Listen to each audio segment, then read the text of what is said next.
It was all good just a week ago. 1 week ago today, we were all in anticipation for the Baltimore Ravens and their first stadium practice at M&T Bank Stadium. It was the beginning of the week for preparation for the Baltimore Ravens' first preseason game versus the Indianapolis Colts and ramping up things to kind of get an idea of what the Baltimore Ravens would look like heading into the beginning of the 2025 season. So, in this video today, we are going to talk about what happened throughout the week. The Ravens made a bunch of roster moves out of necessity. What issues may still be plaguing the Ravens years later? Oh, no, no, no, no, no, no, no, no, no, no, no, no, no. And a story that has been circulating, having a lot of Ravens fans up in arms. But first, let's get it.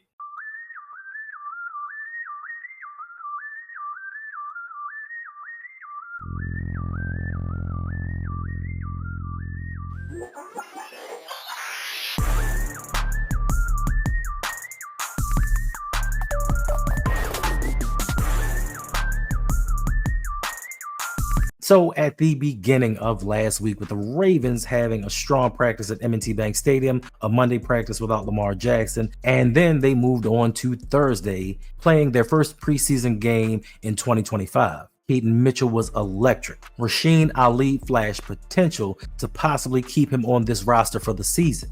David Ajabo showed out. Adisa Isaac played well.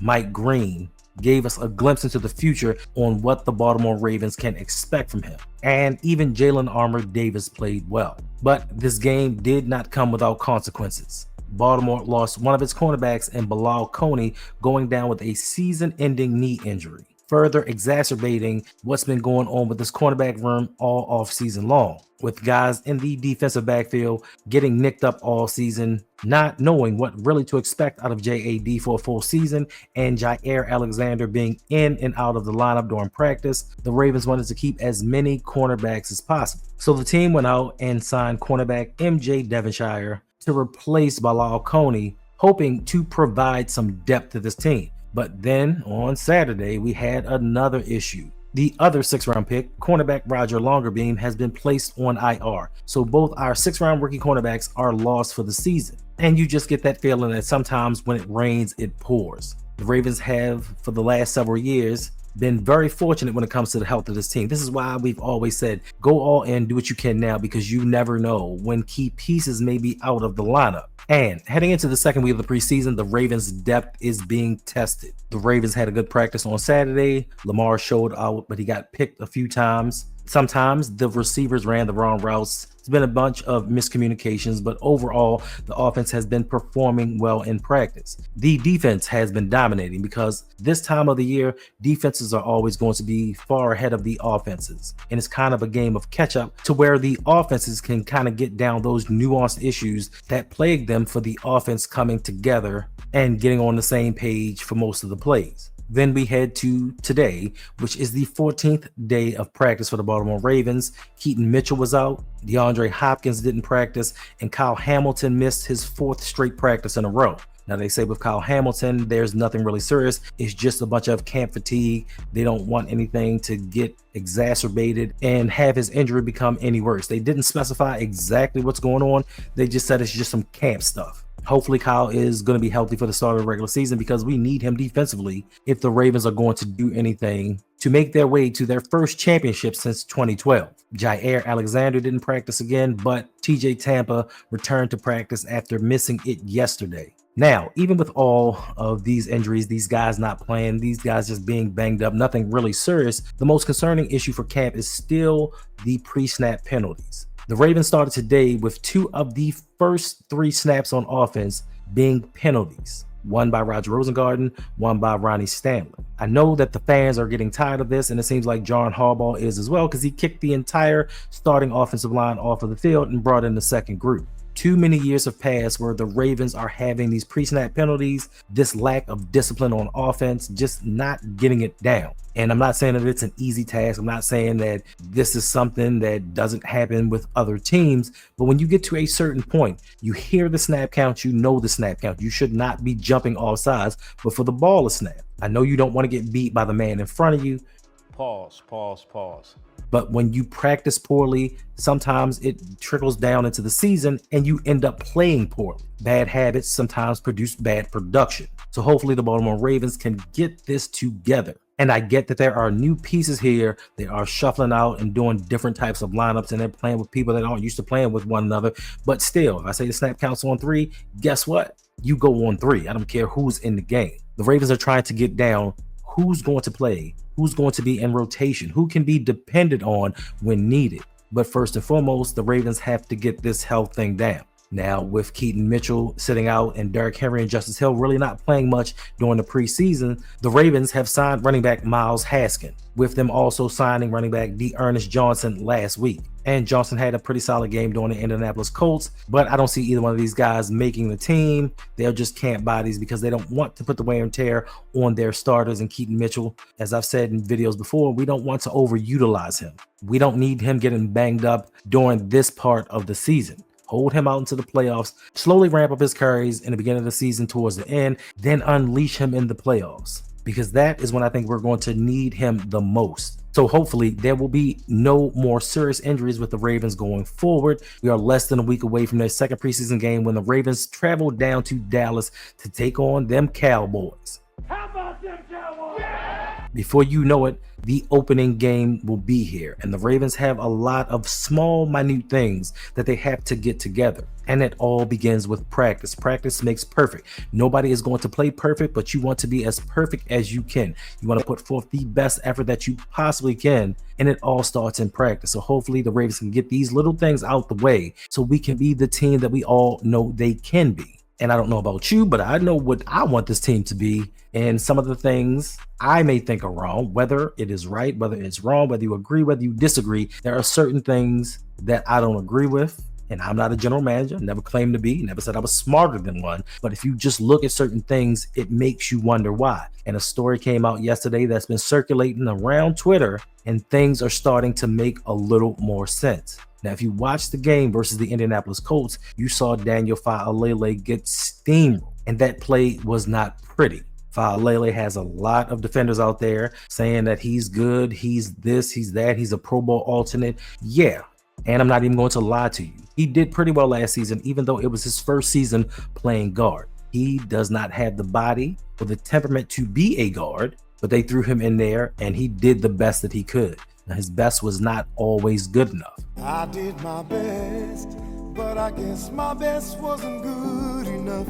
And some of us are still questioning, even if you like Faalele, even if you believe that he's going to be the starter going into the season, why are we not hearing about a competition at that position? And this story shed a little bit of light.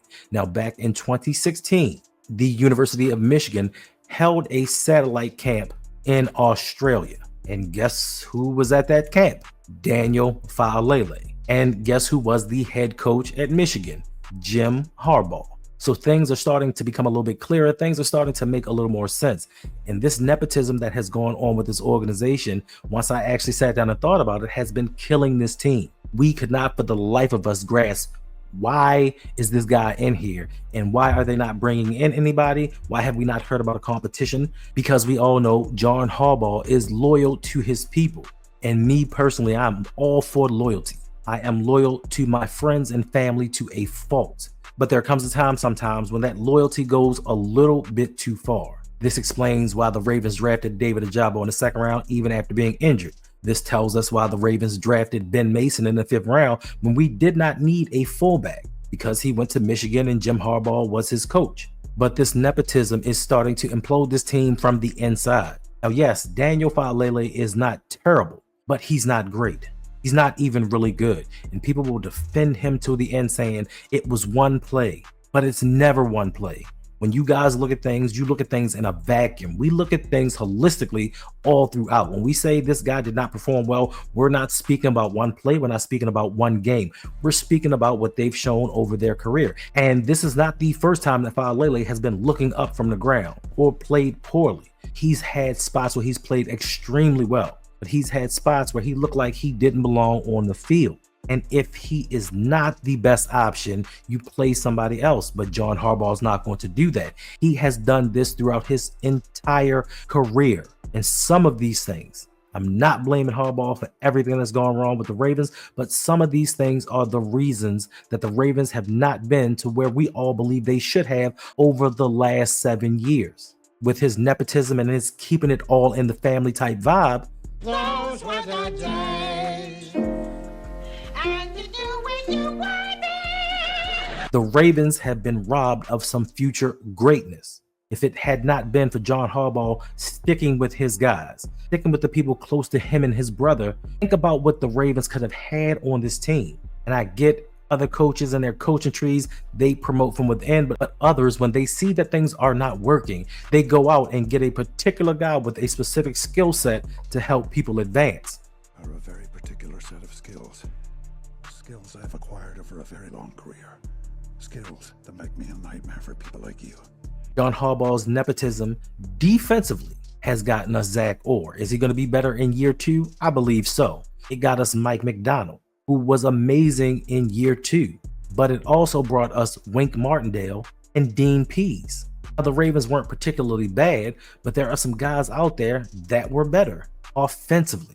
You got Todd Monken, who has helped Lamar progress tremendously, even though to me, I think most of the credit should go to Lamar in his preparation, but I do think that Todd Monken had something to do with the evolution of Lamar Jackson right now.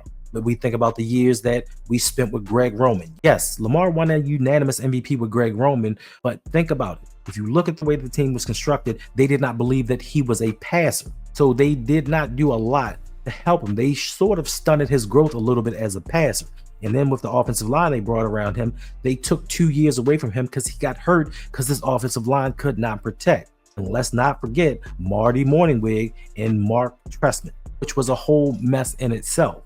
And yes, the Ravens had some great years. The Ravens did some amazing things. There were times where certain coaches came available that the Ravens could have gone out and gotten. And just think about defensively or especially offensively what this team would be like. Imagine this offense with a Sean McVay designing plays for Lamar Jackson or a Mike Shanahan-led offense.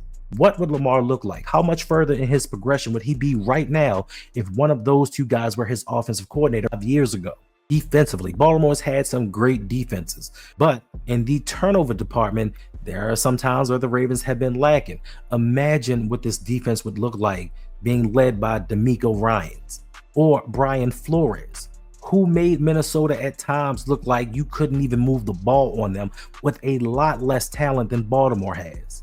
There have been a lot of young, innovative coaches that were at the coordinator position that could have made the Ravens so much better, but because John Harbaugh had to bring in his guys, ones that nepotism dictated he have, it kind of stunted the Ravens' growth. And we are still feeling the effects of that with this Daniel Faalele position. We all knew that it was something, we just didn't know what it was, why this guy gets so much grace, can play so poorly. And hopefully, and to the sky, the Ravens do something, bring somebody else in, if not just for competition purposes only, to help better this team. Because whether you agree with the things that I say, whether you disagree, whether you think that I'm just plumb dumb crazy, we all want the Ravens to win the Super Bowl this year and beyond.